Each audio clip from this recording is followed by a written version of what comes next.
शेतकरी बंधू भगिनींनो नमस्कार. आजच्या कृषी दर्शन कार्यक्रमात आपल्या सगळ्यांचं मनपूर्वक स्वागत. आजच्या कार्यक्रमाचा विषय आहे कपाशी पिकावरील रोग आणि त्यांचं नियंत्रण. आणि या खूपच महत्त्वाच्या विषयावर आज मार्गदर्शन करण्यासाठी स्टुडिओमध्ये आमंत्रित आहेत doctor Mohan Patil sir. Mohan Patil sir कृषी महाविद्यालय नागपूर इथं प्राध्यापक म्हणून कार्यरत आहेत वनस्पतीशास्त्र विभागात. सर आजच्या या कार्यक्रमात आपलं मनपूर्वक स्वागत आहे. धन्यवाद.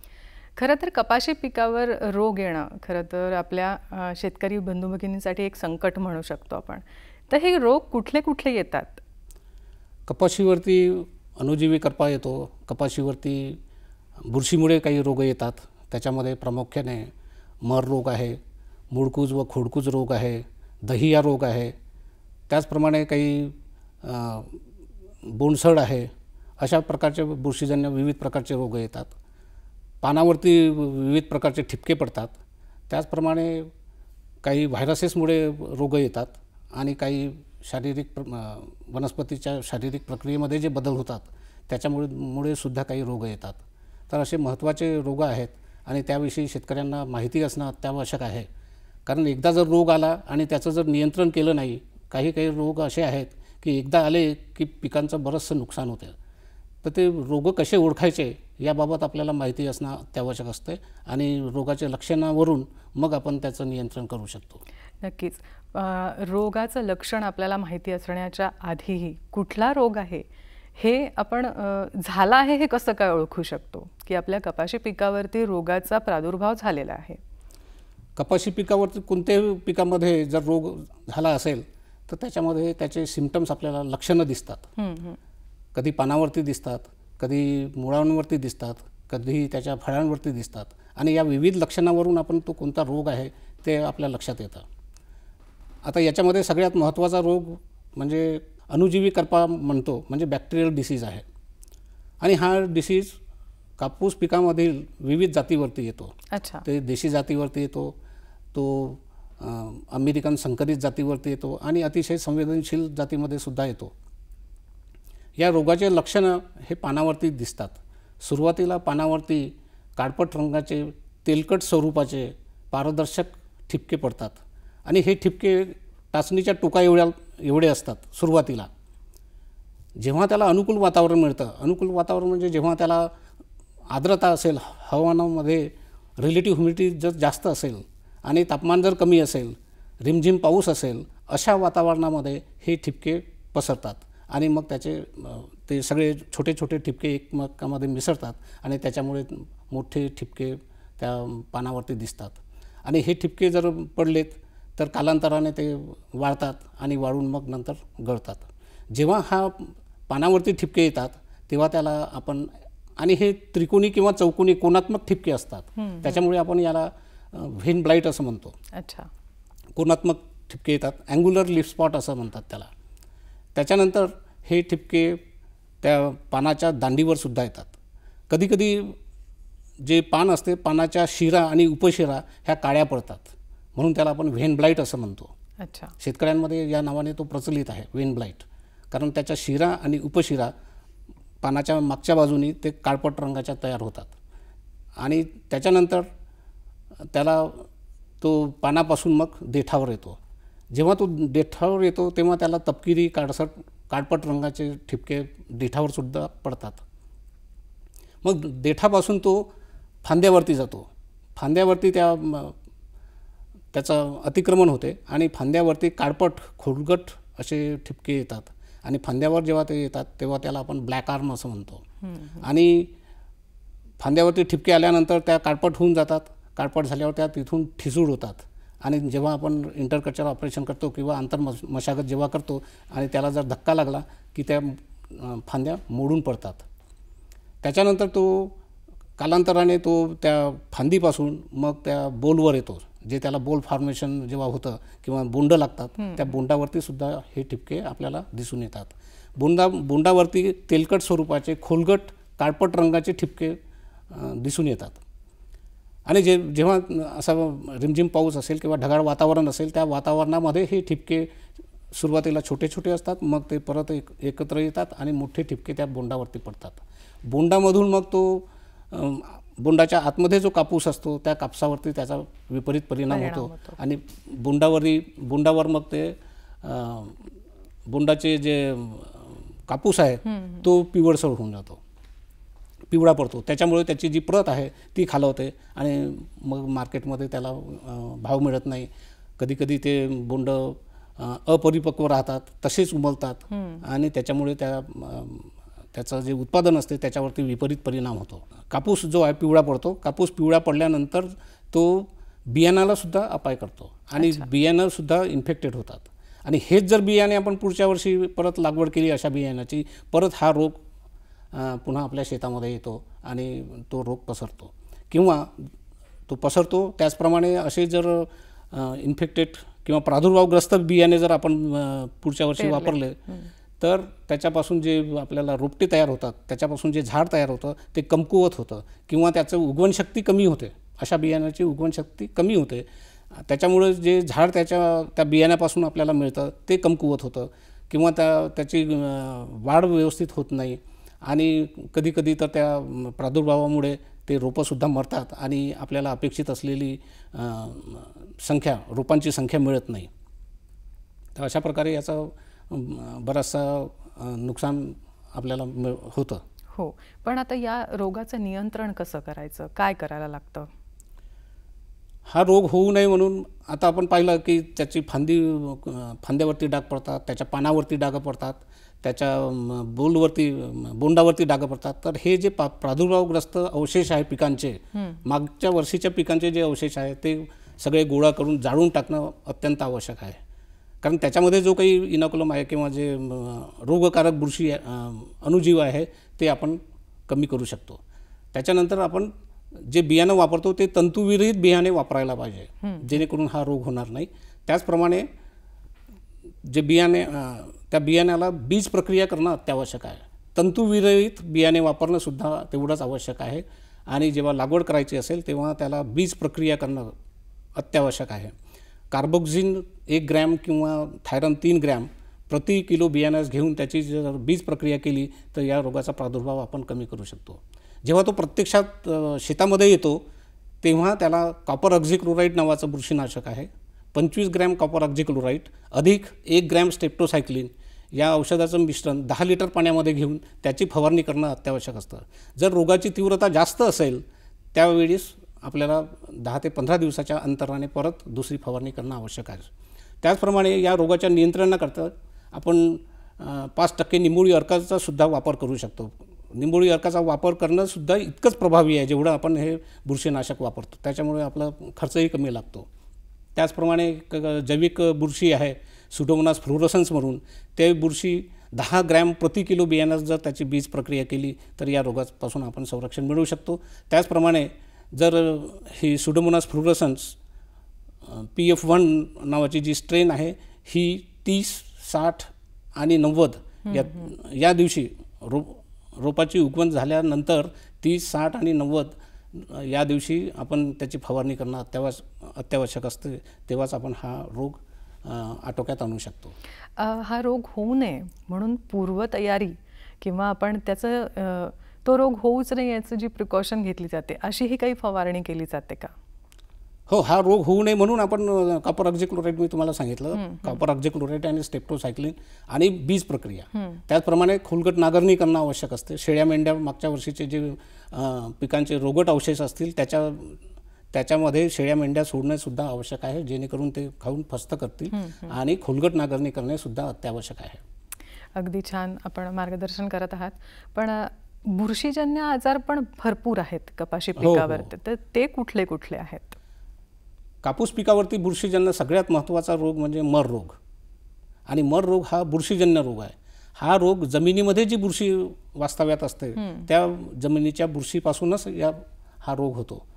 जेव्हा वातावरणामध्ये हाय टेम्परेचर असेल, हाय टेम्परेचर कधी असतं? उन्हाळ्यामध्ये. हो. उन्हाळ्यामध्ये ही बुरशी जिवंत राहू शकत नाही. अशा वेळेस ती बुरशी एक हार्ड कॉम्पॅक्ट स्ट्रक्चर बनवते, ज्याचं नाव क्लॅमॅडोस्पोर्स म्हणतो. हे क्लॅमॅडोस्पोर्स बुरशीने बनवलेले, म्हणजे जेव्हा तिला प्रतिकूल वातावरण असते, जेव्हा हाय टेम्परेचर असते, तेव्हा ती सर्वाईव्ह जिवंत राहू शकत नाही. अशा वेळेस ते क्लॅमॅडोस्पोर्स बनवते. आणि हे क्लॅमॅडोस्पोर्स जमिनीच्या 5 ते 15 सेंटीमीटर खोलपर्यंत असतात.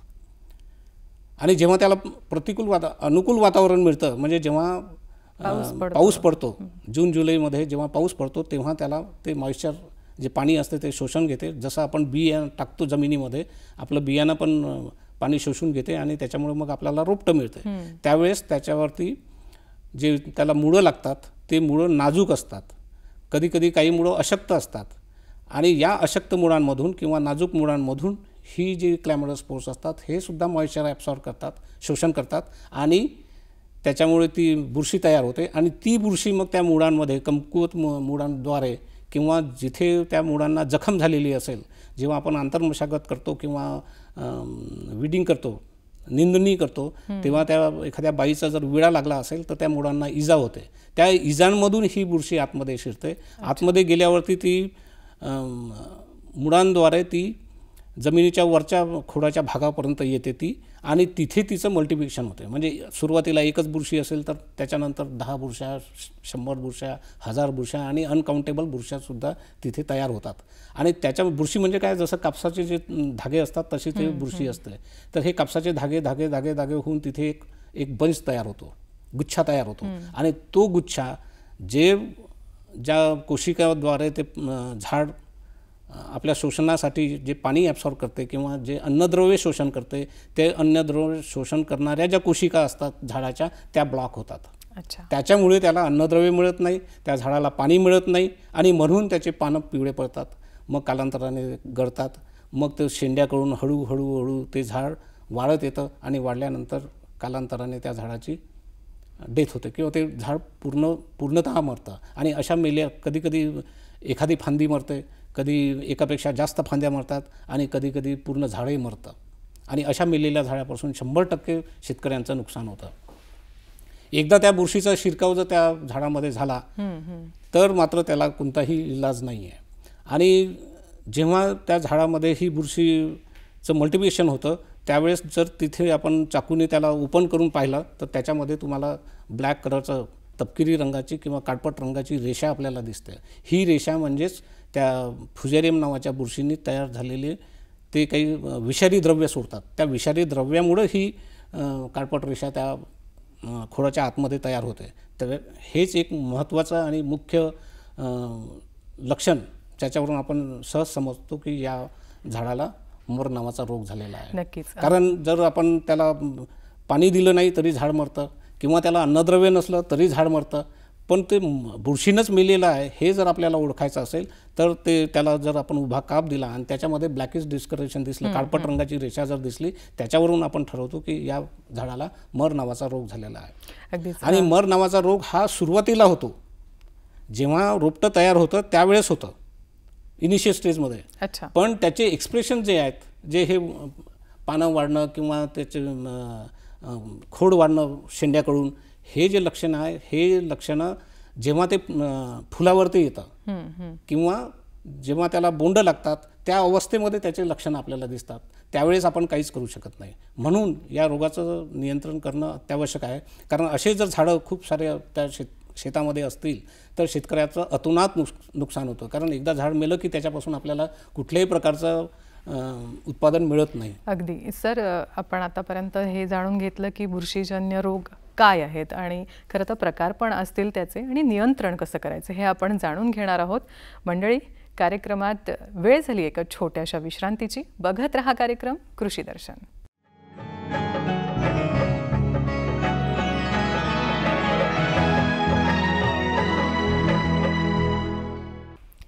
मंडळी, या छोट्याशा विश्रांतीनंतर आपल्या सगळ्यांचं पुन्हा एकदा स्वागत आहे कृषी दर्शन कार्यक्रमात. आज आपण चर्चा करत आहोत कपाशी या पिकावरील रोग आणि त्यांचं नियंत्रण याविषयी. सर, आपण ब्रेकला जाण्यापूर्वी सांगत होतात की बुरशीजन्य आजार काय आहेत, आपण त्यांच्या नियंत्रणाविषयी माहिती द्या. खूप चांगला प्रश्न विचारला मॅडम आपण. कारण मर रोग हा अत्यंत हानिकारक रोग आहे आणि याचं एकदा रोग आल्यानंतर मग त्याला नियंत्रण करणं खूप कठीण जातं. त्यामुळं हा रोग होऊच नये म्हणून आपण प्रतिबंधात्मक उपाययोजना करणं केव्हाही श्रेष्ठ ठरतं. याच्यामध्ये prevention is better than cure असं जे म्हणतो आपण, त्याप्रमाणे या रोगांचं नियंत्रण करावं लागतं. आणि त्याच्याकरता आपल्याला माहिती आहे, मी सांगितलं लक्षणामध्ये की हा रोग जो आहे हा खोडावरती येतो. खोडावरती त्याचे स्पोर्स असतात. तर मागील वर्षी जे काही पिकांचे रोगट अवशेष असतील ते रोगट अवशेष गोळा करून जाळून टाकणं खूप महत्त्वाचं असतं. त्याच्यानंतर हे जे क्लॅमॅडोस्पोर्स सांगितले मी, हे क्लॅमॅडोस्पोर्स जमिनीमध्ये असतात. 5 ते 15 सेंटीमीटर डीपपर्यंत ते असतात. त्याच्यामुळे त्याला खोल नांगरणी करून उन्हाळ्यामध्ये ते जमीन तापू देणं खूप आवश्यक असतं, जेणेकरून हे त्याच्यामधले जे स्पोर्स आहेत, बुरशीचे जे बीज आहेत, ते आपण उन्हामध्ये तापवून त्यांना मारू शकतो. त्याच्यानंतर जेव्हा आपल्याला लागवड करायची असते किंवा कापूस पीक लावायचं असते, त्यावेळेस बियाणांना बीज प्रक्रिया करणं अत्यावश्यक असतं. त्याच्यामध्ये कोणतेही पीक असो, कॉटनच नाही तर त्याच्यामध्ये हरभरा असो, त्याच्यामध्ये तुमचं तूर पीक असो, या पिकांमध्ये मर नावाचा रोग येतोच आणि एकदा आला की त्याचं 100% 100% नुकसान होते. म्हणून या रोगाच्या नियंत्रणाकरता बीज प्रक्रिया करणं अत्यावश्यक आहे. त्याच्याकरता आपल्याला कार्बोक्झिन प्लस थायरम याची बीज प्रक्रिया 3 ग्रॅम प्रति किलो बियाण्यास करणं आवश्यक आहे. त्यानंतर जैविक बुरशी संवर्धन म्हणून आपल्या कृषी महाविद्यालयामध्ये किंवा प्रत्येक विद्यापीठामध्ये अव्हेलेबल आहेत. ती जैविक बुरशीनाशके, त्याच्यामध्ये प्रामुख्याने ट्रायकोडर्मा व्हिरिडी नावाचं जैविक संवर्धन आहे. या संवर्धनाची जर बीज प्रक्रिया केली तर या रोगापासून, सगळ्या सॉईल बॉर्न पॅथोजनपासून, सगळ्या जमिनीत वास्तव्य करत असणाऱ्या बुरशींपासून संरक्षण जर करायचं असेल तर 4 ग्रॅम ट्रायकोडर्मा व्हिरिडी नावाचं बुरशीनाशक याची बीज प्रक्रिया करणं अत्यावश्यक असतं. याच्यामुळे अशा प्रकारे आपण या रोगाचं नियंत्रण करू शकतो. कपाशी पिकावरील सगळ्यात महत्त्वाचा रोग म्हणजे एकतर खोडकूज आणि मुळकूज. तर याचं नियंत्रण कसं करायला हवं? खोडकूज आणि मुळकूज हा सुद्धा बुरशीजन्य रोग आहे आणि हा सुद्धा जमिनीमध्ये वास्तव्य करत असलेली बुरशी, ज्याच्यामध्ये रायझोक्टोनिया सोलानी किंवा रायझोक्टोनिया बटाटिकोला नावाची बुरशी आहे, ही सुद्धा जमिनीतच वास्तव्य करत असते. आणि जेव्हा तिला अनुकूल वातावरण मिळतं, म्हणजे सतत कधीकधी जून जुलैमध्ये सतत पाऊस पडतो आणि एखादी खंड पडतो, त्यावेळेस वातावरणामध्ये तापमान वाढतं. त्याचप्रमाणे जमिनीचं तापमान वाढतं. 30 ते 35 डिग्री सेल्सिअस जर जमिनीचं तापमान झालेलं असेल त्यावेळेस या रायझोक्टोनिया बटाटिकोला किंवा रायझोक्टोनिया सोलानी नावाची जी बुरशी आहे तिचं अतिक्रमण आपल्या मुळांवरती होतं. आणि मुळांवरती त्याचं अतिक्रमण झालं की मुळंच कुजून जातात. आणि मुळं जर कुजले तर त्या झाडाला अन्नद्रव्य शोषण करता येणार नाही, त्या झाडाला पाणी शोषण करता येणार नाही आणि पर्यायाने त्या झाडाचं वाढही व्यवस्थित होणार नाही आणि त्याची त्या झाडंसुद्धा मरतं. आणि जेव्हा जस्ट जर रायझोक्टोनियाची लागण झालेली असेल, त्याचे जर मुळं पाहिले तर ते मुळं आपल्याला ओलसर आणि चिकट लागतात.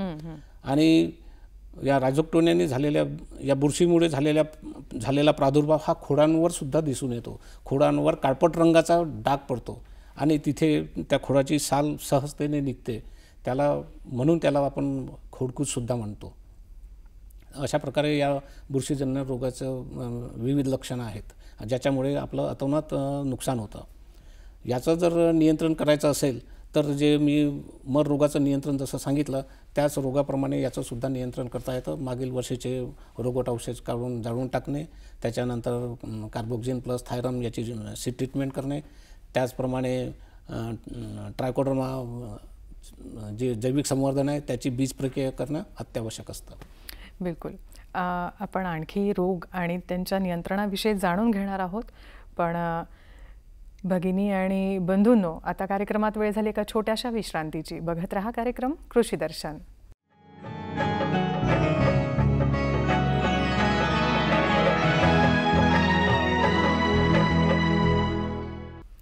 मंडळी, स्वागत आहे आपलं कृषी दर्शन कार्यक्रमात. आणि आज चर्चा करत आहोत कपाशी पिकावरील रोग आणि त्यांच्या नियंत्रणाविषयी. आणि मार्गदर्शन करण्यासाठी कार्यक्रमात उपस्थित आहेत डॉक्टर मोहन पाटील सर. ब्रेकला जाण्यापूर्वी आपण खूप महत्त्वाचे जे 2 रोग आहेत त्याविषयी सांगितलं, खोडकूज आणि मुळकूज. सगळ्यात महत्त्वाचा रोग आणखी जो पनपतो किंवा वाढतो हा पानांवर, तर ते कोणते कोणते आहेत आणि त्यांचं नियंत्रण कसं करायचं? पानांवर महत्त्वाचा रोग म्हणजे पानावरती ठिपके. आणि हे ठिपके विविध बुरशींमुळे येतात. त्याच्यामध्ये अल्टरनारिया मॅक्रोस्पोरा आहे, त्याच्यामध्ये हेल्मिंथोस्पोरियम स्पेसिफेरम आहे, त्याच्यामध्ये सर्कस्पोरा गॉसिपाई आहे, आणि त्याच्यामध्ये एक मायरोथेशियम रोडिडम आहे. अशा प्रकारच्या विविध बुरशी या पानावरील ठिपक्यांकरता या बुरशींमुळे हा पानावरील ठिपके तयार होतात. तर या रोगाचे लक्षणं म्हणजे पानावरती गोलसर रंगाचे, अनियमित आकाराचे, काळपट रंगाचे ठिपके आपल्याला दिसून येतात. आणि हे ठिपके अल्टरनारियामुळे जर झाले असतील तर त्याच्यावरती असे वलय गोल गोल वलय तयार होतात आणि त्याच्यावरती एक पिवळा वलय तयार होतो.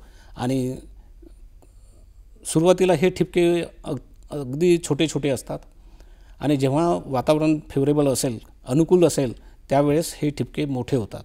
आणि त्या पानावरती मोठे ठिपके झाले की पानाचा बराचसा भाग करपतो, वाढतो आणि अतिशय अनुकूल परिस्थितीमध्ये मग तो खाली गळून पडतो. त्याचप्रमाणे काही बुरशींमुळे म्हणजे मायरोथेशियम रोडिडममुळे गोलसर रंगाचे ठिपके पडतात. ते पण काळपट असतात. कालांतराने ते भुरकट पांढुरके होतात आणि मधला भाग गळून पडतो. म्हणून आपण जेव्हा कापूस पिकामध्ये फिरतो तेव्हा आपल्याला कापसाच्या पाने जे आहेत त्याच्यावरती गोल गोल असे आपल्याला ठिपके दिसतात आणि आतला भाग तो गळून पडलेला असतो. तर असे विविध 5 ते 10 mm आकाराचे विविध प्रकारचे ठिपके या विविध बुरशीपासून आपल्याला दिसतात. आणि ढगाळ वातावरण अतिशय अनुकूल वातावरण आहे. या वातावरणामध्ये हे ठिपके बऱ्याच मोठ्या प्रमाणामध्ये पडतात. आणि एकदा जर कोणत्याही झाडाचे पानावरती ठिपके पडले तर त्याची प्रकाश संश्लेषण क्रिया जी आहे ती मंदावते आणि त्याच्यामुळे त्याचा अन्नद्रव्य निर्मितीची प्रक्रियासुद्धा खालावते. त्यामुळे त्या झाडाचा उत्पादन देण्याची क्षमता घटते आणि म्हणून आपल्याला उत्पादनामध्ये बराच घट येते. तर हे टाळायचं असेल तर याच्याकरता आपल्याला मॅनकोझेप नावाचं एक बुरशीनाशक आहे. मॅनकोझेप 25 ग्रॅम 10 लिटर पाण्यामध्ये, किंवा कार्बेंडाझिम एक बुरशीनाशक आहे जे 10 ग्रॅम 10 लिटर पाण्यामध्ये घेऊन त्याची फवारणी जर केली तर या रोगांपासून आपल्या पिकाचं संरक्षण करता येतं. नक्कीच. आपण सुरुवातीला बुरशीजन्य रोगाविषयी बोललो, पण आणखी एक बुरशीजन्य रोग आहे तो म्हणजे दहिया. तर याविषयी सांगा. दहिया हा एक कापूस पिकावरील अत्यंत महत्त्वाचा रोग आहे आणि हा रोग सप्टेंबर नंतर जेव्हा थंडी पडायला सुरुवात होते, टेम्परेचर कमी असतं, अशा परिस्थितीमध्ये ही परिस्थिती त्या रोगाला अनुकूल असते. आणि पानाच्या खालच्या भागावरती आपल्याला पांढऱ्या रंगाची बुरशी दिसून येते. आणि ही पांढऱ्या रंगाची बुरशी त्याला जर अनुकूल वातावरण मिळालं तर ते छोटे छोटे पुंजके ठेवल्यासारखे आपल्याला त्या पानावरती दिसतात आणि त्याच्यामुळे पानं कालांतराने करपतात आणि गळून पडतात. कधीकधी ते जे बोंडावरसुद्धा किंवा फुलांवरसुद्धा, पात्यांवर, फुलांचा काही भाग असतो त्याच्यावरती आणि बोंडावरसुद्धा असे भुरकट रंगाचे ठिपके आपल्याला दिसून येतात. कधीकधी बोंड अकाली गळतात किंवा अपरिपक्व होतात.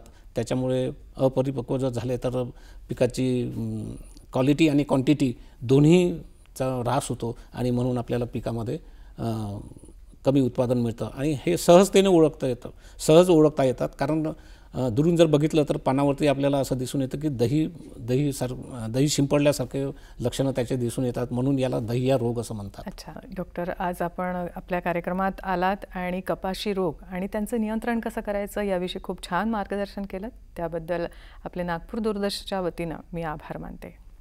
धन्यवाद.